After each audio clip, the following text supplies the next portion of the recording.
Aquí está.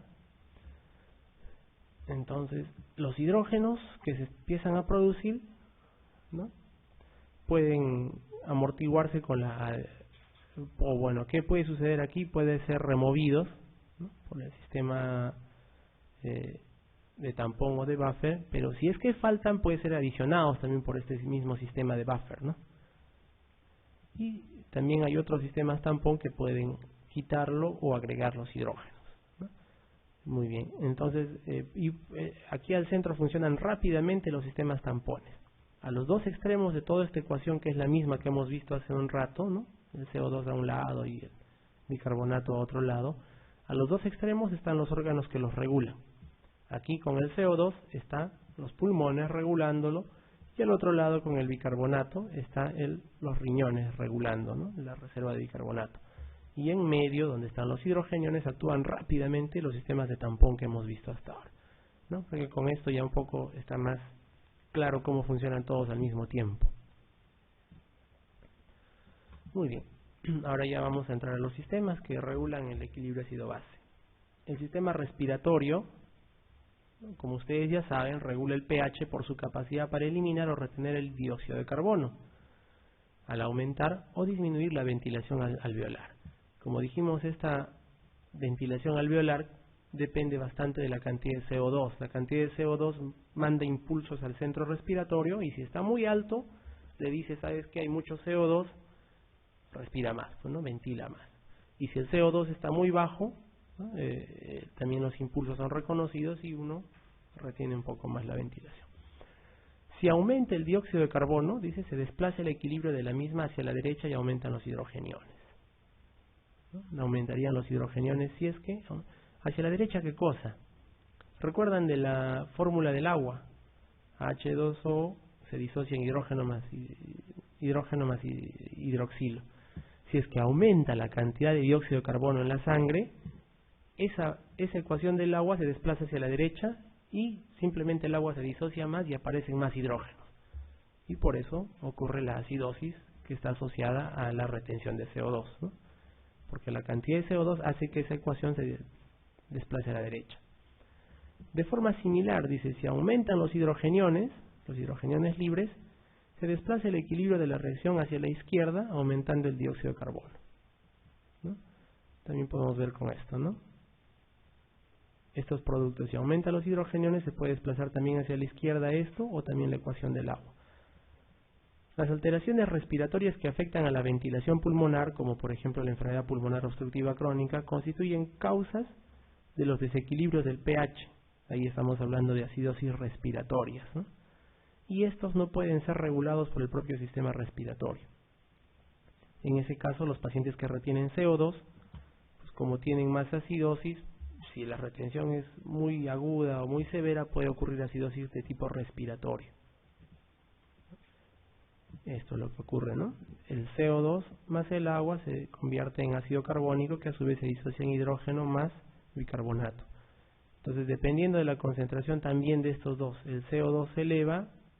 Si el CO2 se eleva, se desplaza a la derecha y aumentan los hidrógenos. Al revés, si los hidrógenos se elevan, se desplaza a la izquierda y aumenta el CO2. Esto es una manera, pero la otra manera de aumentar los hidrógenos también es mediante el hecho de que el CO2 actúa directamente sobre la propia ecuación del agua, ¿no?, y la desplaza hacia la derecha, también hace aumentar el hidrógeno, tanto actuando así como actuando directamente sobre la disociación del agua. Muy bien. 14. El CO2 se transporta por la sangre en su mayor parte. ¿Cómo se transporta? Como CO2 disuelto en plasma, como bicarbonato plasmático, como bicarbonato dentro de los eritrocitos, unido a la hemoglobina, o ninguna de la anterior. ¿Cómo se transporta el dióxido de carbono en la sangre? El oxígeno sabemos que se transporta por la hemoglobina, pero el dióxido de carbono como bicarbonato, ¿no? Si aumenta la cantidad de dióxido de carbono, se convierte en bicarbonato y así se transporta por la sangre, hasta que llega a los pulmones, se vuelve a convertir en CO2 y se elimina finalmente, ¿no?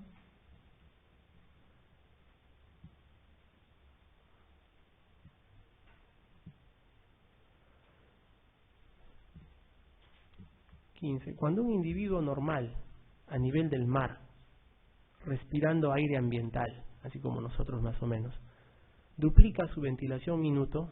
Imagínense ustedes, están ahorita, como están en reposo, están con 10 a 12 ventilaciones. Si duplican eso, ¿qué sucede? La presión de CO2 se reduce a la mitad, la presión de CO2 duplica su valor, la presión de CO2 duplica su valor, es lo mismo. La presión de oxígeno disminuye a la mitad o ninguna de las presiones varía. Obvio, ¿no? El que se reduce la CO2 porque es la que depende directamente de la ventilación. Y si disminuye la CO2, ¿qué ocurre? Alcalosis, ¿no? Alcalosis de tipo respiratorio. Porque al reducir la CO2, la ecuación de CO2 e hidrógeno que hace que haya más hidrógeno que CO2 y disminuyen los hidrógenos y va a aumentar el CO2. Entonces, se produce alcalosis. Y en el sistema renal, ¿qué sucede? Los riñones, o el riñón le han puesto ahí, proporciona el mecanismo regulador del pH más eficaz por su alta ganancia, ya que elimina del organismo los excesos tanto de hidrogeniones como de bicarbonato. Genera nuevo bicarbonato y su acción no tiene límite de tiempo.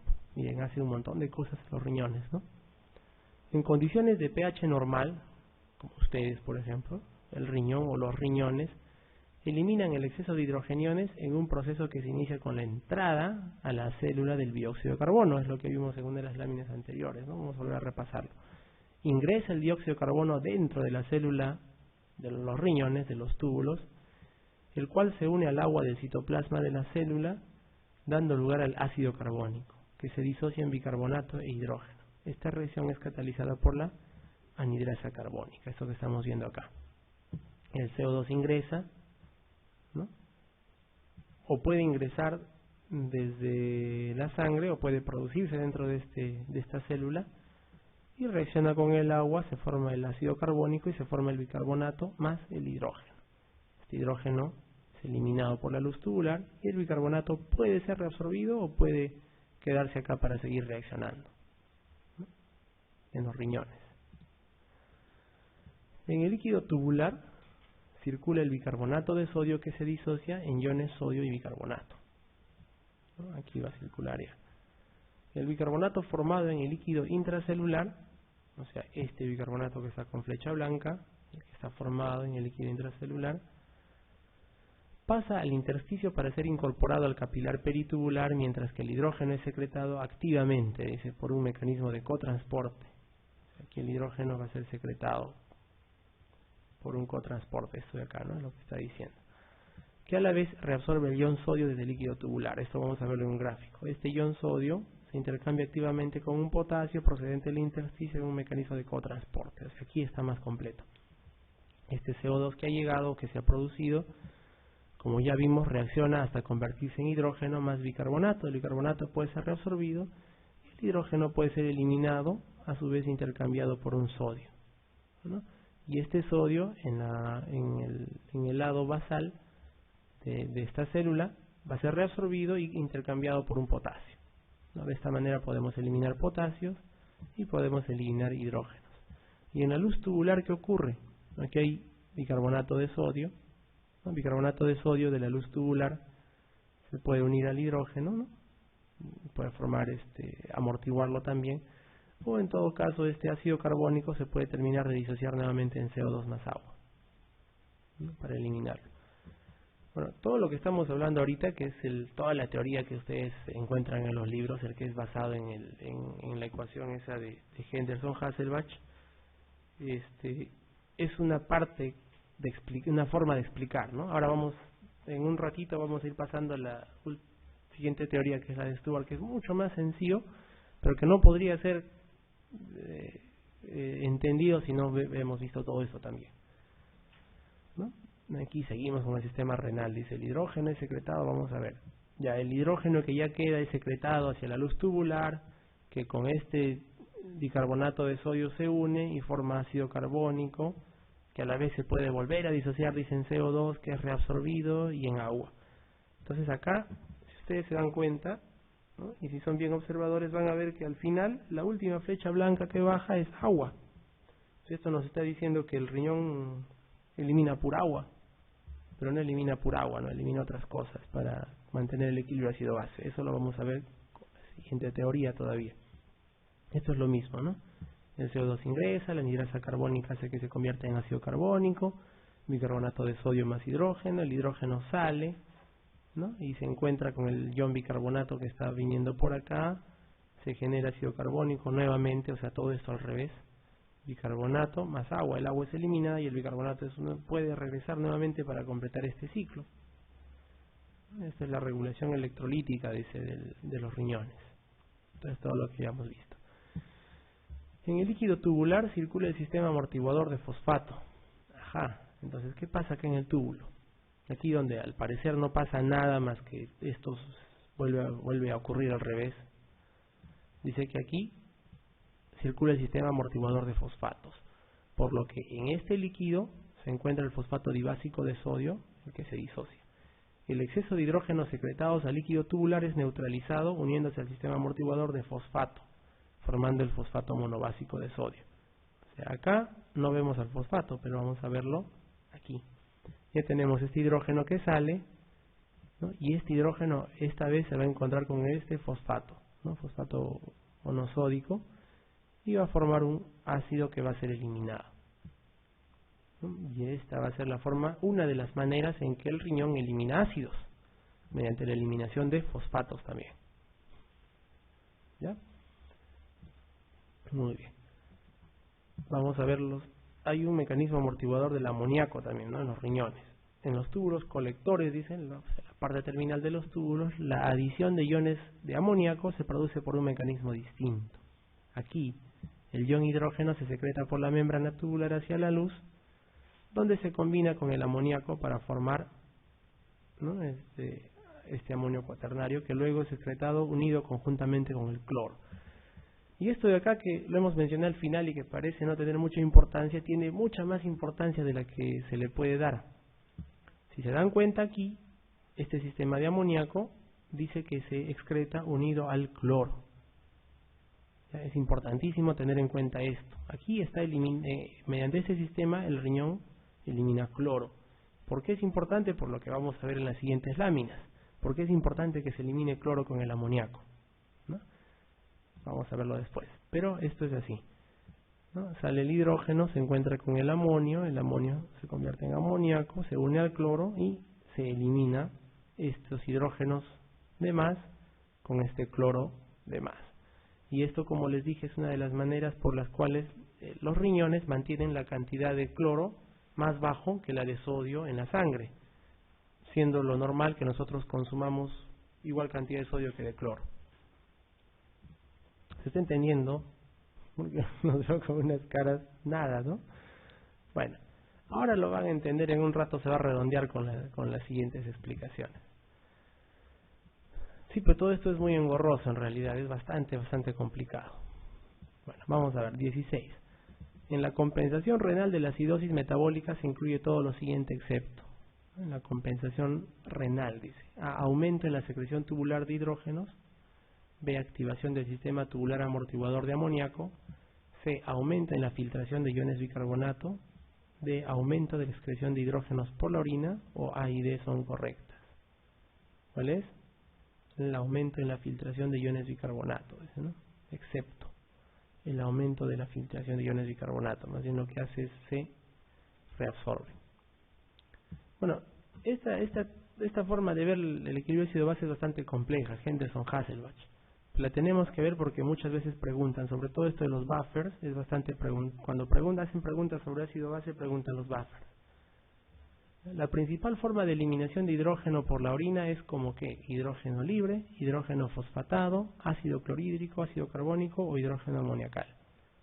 La respuesta es la hidrógeno amoniacal, la principal forma de eliminación de hidrógenos por la orina.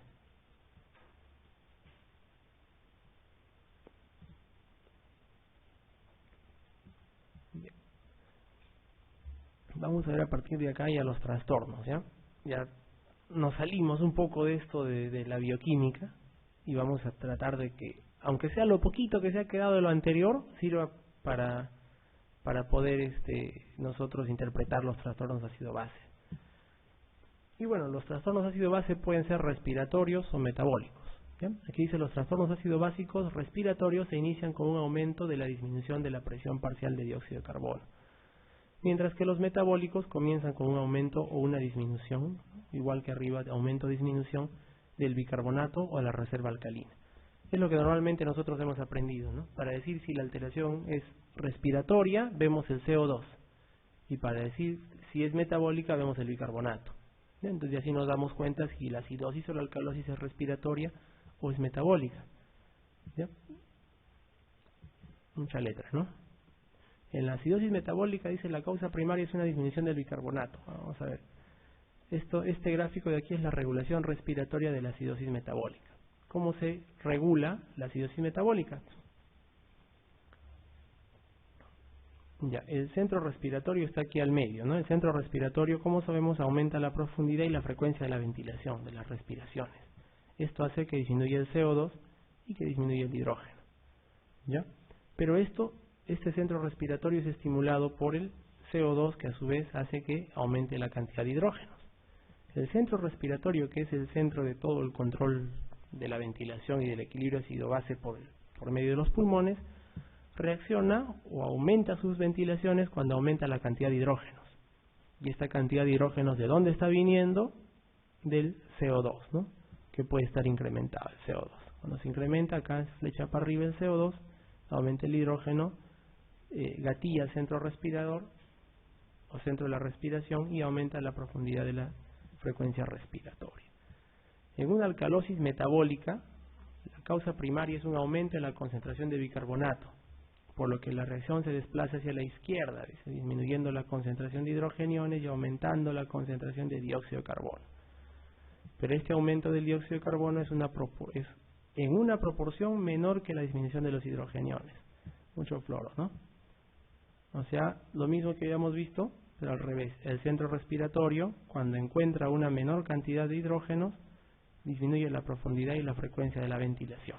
Con esto hace que se queden más CO2 y más hidrógenos. Acá, por si acaso, la flechita que inicia es hacia abajo, ¿no? La disminución de CO2.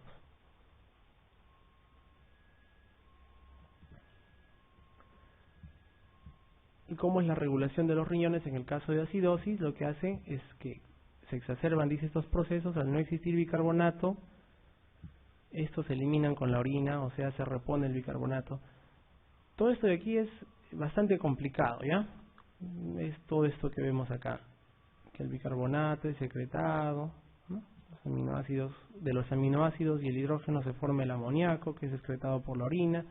Es un resumen de todo lo que hemos visto hace un rato, que es bastante complicado, de verdad, ¿ya? Pero yo les prometo que en las siguientes láminas se va a entender todo esto, porque cuando vemos lo de Stewart, ahí se entiende mucho mejor todo esto.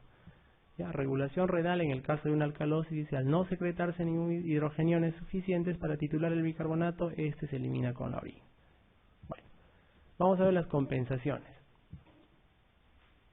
Cuando uno tiene una acidosis metabólica, a este lado, la compensación suele ser respiratoria, ¿no? Y al revés, cuando uno tiene una alteración respiratoria, la compensación suele ser metabólica o del sistema renal. ¿Ya? O sea, se compensan. Ya, como hay dos lugares por los cuales se eliminan los ácidos, pulmones y riñones, si uno falla, el otro lo compensa. ¿Ya? Entonces, por ejemplo, si es que hay una acidosis metabólica, ¿cómo se compensa? La frecuencia respiratoria aumenta y se crea una alcalosis ventilatoria. Eso es lo que todos sabemos, ¿no? Al revés, si aparece una alcalosis metabólica, aquí tiene que aparecer algún grado de acidosis respiratoria para compensar. Igual al otro lado. Si hay una acidosis respiratoria, aparece alcalosis metabólica y viceversa. ¿Ya? Esto de aquí es un resumen de algo que ustedes sí tienen que saber, ¿no? Empezamos con el pH arterial. Le tomamos el pH a una persona y vemos que puede tener acidosis o alcalosis. Nos vamos por el lado de la acidosis primero. Si tiene acidosis, tenemos dos opciones. O es una acidosis que es respiratoria porque se está reteniendo CO2, o es una acidosis metabólica porque vemos que está disminuyendo el bicarbonato de sodio. ¿Ya? Si la acidosis es respiratoria, o sea que el CO2 se está acumulando, va a existir una compensación renal que se manifiesta mediante la reabsorción de bicarbonato. Y este bicarbonato va a subir por encima de su valor normal, que es de 24, y puede ser que se compense. Si esto falla, no se compensa, ¿no? Pero si todo va bien, se compensa y el pH vuelve a la normalidad. Al revés, ¿no? Si la acidosis es metabólica, o sea, con bicarbonato menor de 24, empieza a aparecer una compensación respiratoria, ¿no?, que estimula el centro de la respiración, y como ustedes saben, este estímulo hace que se vaya más CO2. Cuando se va más CO2, ¿no?, baja esto por debajo de 40 y eso compensa en parte o completamente a esta acidosis. Para la alcalosis ocurre exactamente lo contrario. La alcalosis respiratoria metabólica igual con los valores de CO2 o bicarbonato, ¿no?, y puede haber una compensación de los sistemas o renal o respiratorio. Y de esa manera podemos tener trastornos primarios del equilibrio ácido-base, ¿no? El primario es aquel que inicia primero, o sea, no es el compensatorio. Por ejemplo, si nosotros vemos que el pH está bajo, es una acidemia, vamos a ver, por ejemplo, acá vemos el pH bajo, entonces vamos a buscar cuál es la causa de este pH bajo. El pH bajo se está produciendo o porque se está acumulando CO2 o porque está cayendo el bicarbonato. Cualquiera de los dos que encontremos que va de acuerdo a este pH bajo es la alteración primaria, ¿no? La alteración primaria o el trastorno primario. Y el trastorno secundario es el compensador, ¿no?, el que está tratando de compensar eso. ¿Ya? Entonces este cuadrito, este sí tenemos que aprender, trastornos primarios del equilibrio ácido-básico. ¿Ya? Muy bien, el pH normal lo tienen ahí, la cantidad de hidrógenos normal, de PCO2 normal y de bicarbonato normal. Esto sí hay que saberlo de memoria. Cuando baja el pH, estamos ante una acidosis, ¿no? Tanto acá, que dice respiratoria, como en esta otra fila, que es la metabólica. pH bajo igual a acidosis, pH alto igual a alcalosis, eso ya lo sabemos. Cuando la acidosis es respiratoria, por ejemplo acá, esto significa que el PCO2 está elevado, ¿no? O sea, miren, la acidosis se está acompañando del CO2 elevado, el trastorno primario es respiratorio. Y si nosotros posteriormente vemos el bicarbonato, vamos a ver que también se está elevando, pero como compensación. Si nosotros no nos fijáramos en estas primeras dos columnas y no nos vamos solo a las últimas, ¿no? Por ejemplo, en el primer caso, si vemos el bicarbonato elevado, nosotros podríamos de primera mano decir esto es una alcalosis metabólica, pero no es, ¿no? En realidad el que está acompañando a este trastorno del pH de acidosis es el CO2 elevado. Igual aquí, en las acidosis metabólicas, el problema va a ser que el bicarbonato está disminuido, que va de la mano con la acidosis metabólica, y el PCO2 que está disminuyendo es solo una compensación. Y para complicarnos más la cosa, nos dan este nomograma, ¿no? El nomograma nos dice, usted agarre y vea cuánto de CO2 tiene el paciente, por ejemplo 60 de CO2, ¿no? Vea cuál es la concentración plasmática arterial de bicarbonato, por ejemplo acá tenemos 60 de CO2 con, no sé, con 16 de bicarbonato, ¿no? Y por acá el pH de la sangre arterial, ¿no?, en sangre arterial. Si nosotros vemos el normal, que es la intersección de 7.4 de sangre de pH, 24 de bicarbonato y 40 de CO2. Y de acuerdo a cómo se vaya moviendo esto, vamos a estar en acidosis respiratoria, acidosis metabólica, acidosis respiratoria, etcétera, ¿no? Y esto todavía va a complicarnos más, ¿ves?